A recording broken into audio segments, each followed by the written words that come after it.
Kuzomela ngilungise iAfrica as from March mina. Yazi ngihlala ngibona vele ngesikhathi esiningi abantu ne-online bethuka abantu ngehlamba ezinkulu benzeni bathini bangathanga. Ithi ngiqondise lapho ngifuna ukufaka enye ihlamba lapha ebhalwe ngomuntu engiyibonile.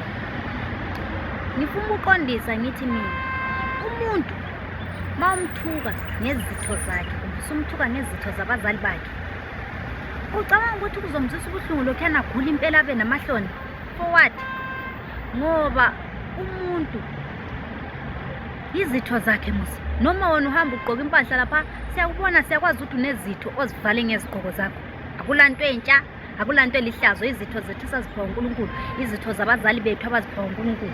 Ngabe kumbe uthuke wathi hey wena ngabona intikoloshi bakini, umuntu sengakwata azibuza ukuthi intikoloshi kanjani ngoba kasinabe ekhaya. So yekelani lento yokuba lithuka abantu ngezitho zabo mbezabazali babo. Akumangalisi lokho, into abanazo musi. Hawu welele. Futhi ngifuna ukufaka usizo zokucacisa abanye babekhuluma kunesindebele saseZimbabwe, kunesizulu saseSouth Africa. Isindebele saseZimbabwe lesizulu saseSouth Africa kufana nomuntu okhuluma iSpedi nomuntu okhuluma isiSuthu. Kuhlukane nje kancane. Isizulu saseSouth Africa si-minus 20% nesindebele saseZimbabwe. Umuntu ukhuluma ilanguage yakibo ngumndebele waseZimbabwe. Wena ungumZulu usufuna ukumcorrecta umchisi ulimi lwakhe lukaMzilikazi, usufuna ukukhuluma ulimi lwala eSouth Africa. For what? Lapho umuntu kibo lezimo zenzela icontent wena sumtshela okwenza ngoba useSouth Africa.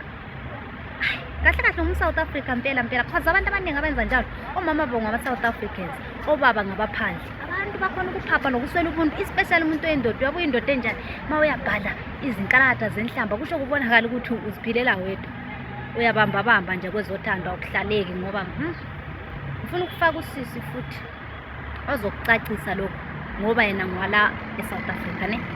Hawu bethunana, hayi ngizoyilungisa mina iAfrica iqonde abantu babe nobuntu. Ungazama ukwenza abantu bafeel bad ngezitho zabo or ezabazali babo. They will never feel bad because into abadalwe benazo, wonke umuntu unazo lezo zitho. Come on. Hey,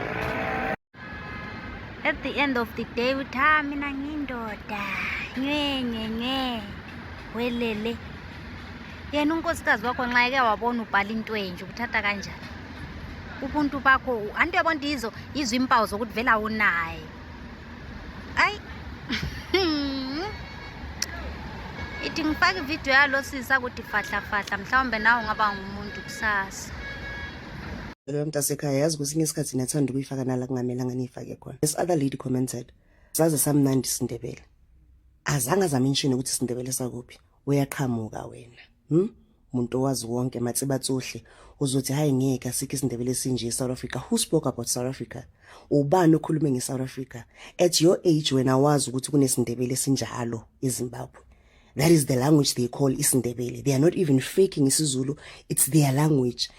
Language yabo kobulawayo bakhuluma kanje. And here you are at your age not knowing ukuthi in Zimbabwe they have a language that is almost similar to isiZulu at your age. Awukwazi wena lokho. Uyafika la ufaka iSouth Africa nala ingahlangene khona. Ngiyi-South African nginje I know ukuthi eZimbabwe they have ZimNdebele. That's why masihlukanisa sithi ZimNdebele, South African Ndebele, because in Zimbabwe they also have isiNdebele. That is not even close to isiNdebele sethu la South Africa. But uyafika ke wena Papios uzokhomenta, uzofaka iSouth Africa nala akekho okhuluma ngeSouth Africa. Akekho ufaka iSouth Africa la.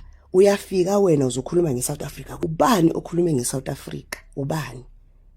Hayi boba kwethu ezinye zezinto niyathanda ukuzifaka kupolitiki too much. So kumele bathini ke bathi language yabo yini ke ukujabulisa wena. Izake negama lesindebele saseZimbabwe ukuthi okay asifuni ukuthi bathi isindebele. Iza negama phela babone na ukuthi benza njani phela maye sekulwisa legama lokuthi isindebele. Why eZimbabwe kunesindebele? Hayi bo wena. IsiNdebele it's an official language in Zimbabwe. They have 16 official languages in Zimbabwe and isiNdebele is one of them. Umdala hayi umdala cha awume wena.